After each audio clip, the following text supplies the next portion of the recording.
Bonjour, c'est une joie de vous retrouver pour la deuxième partie de notre méditation sur les béatitudes dans le Sermon sur la montagne.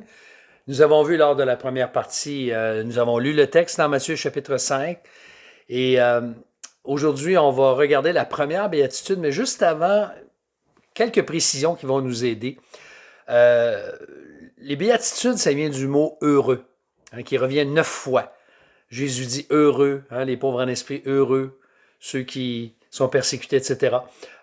Au verset 3, au verset 10, entre autres, pour les pauvres en esprit, pour les persécutés, ça vient de là.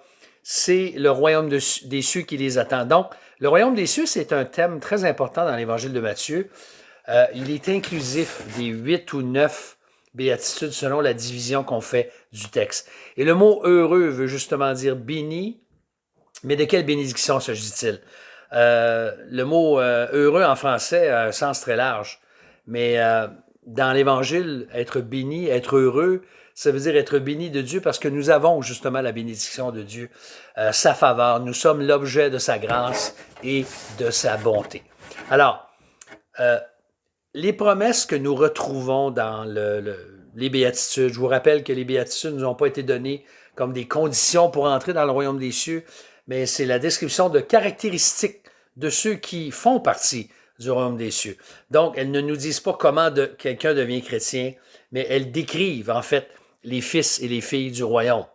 Alors, ces normes-là ne nous expliquent pas non plus comment entrer dans le royaume. Ça, c'est une autre question. Alors, le royaume des cieux est d'abord pour ceux qui sont pauvres en esprit. Heureux les pauvres en esprit, car le royaume des cieux est à eux. Évidemment que Jésus ne parle pas ici de pauvreté économique, au point où on est brisé, mais il parle de pauvreté spirituelle. C'est de ça qu'il traite lorsqu'il dit « heureux les pauvres en esprit ».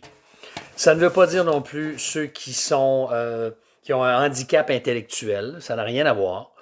Le royaume des cieux appartient à ceux qui reconnaissent leur état spirituel pauvre devant Dieu. C'est dans ce sens-là qu'ils sont pauvres en esprit. Il n'est pas pour une élite, il n'est pas pour les orgueilleux de ce monde, il n'est pas pour ceux qui se croient supérieurs ou qui abusent de leur pouvoir, comme on voit ailleurs dans Matthieu 20 par exemple, ou pour les grands décideurs influents ou hautains de ce monde. Non, au contraire, ceux qui ont la faveur de Dieu, ce sont ceux qui reconnaissent leur faillite spirituelle, leur indignité en fait, qui ont une juste évaluation de leur état indigne devant un Dieu 3 fois saint. Donc, un pauvre en esprit, c'est quelqu'un qui va s'approcher de Dieu avec humilité, avec les mains vides, par les mérites de Jésus seul, qui a payé la rançon pour nos fautes. Et ce royaume-là est une réalité présente dans l'accomplissement, dont l'accomplissement final, bien sûr, reste à venir. Parce que je vous rappelle aussi, le royaume des cieux, il est venu dans le passé lorsque Jésus est venu. Il est présent dans le sens que Dieu règne aujourd'hui, particulièrement dans le cœur de tous ses enfants. Et il règne dans ce monde, même si ce n'est pas apparent. Et son royaume va venir d'une façon définitive à la fin des temps. Et c'est pour ça que Jésus nous enseignait à prier, que ton règne vienne, que ta volonté soit faite sur la terre comme au ciel.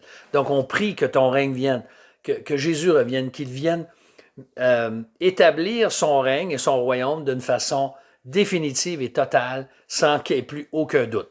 Donc, le royaume des cieux commence d'abord pour ceux qui reconnaissent leur pauvreté spirituelle. Alors, c'est la question que j'aimerais te laisser aujourd'hui. Est-ce que tu as reconnu ton indignité spirituelle devant un Dieu saint, que tu es un pécheur et que tu te présentes devant Dieu les mains vides?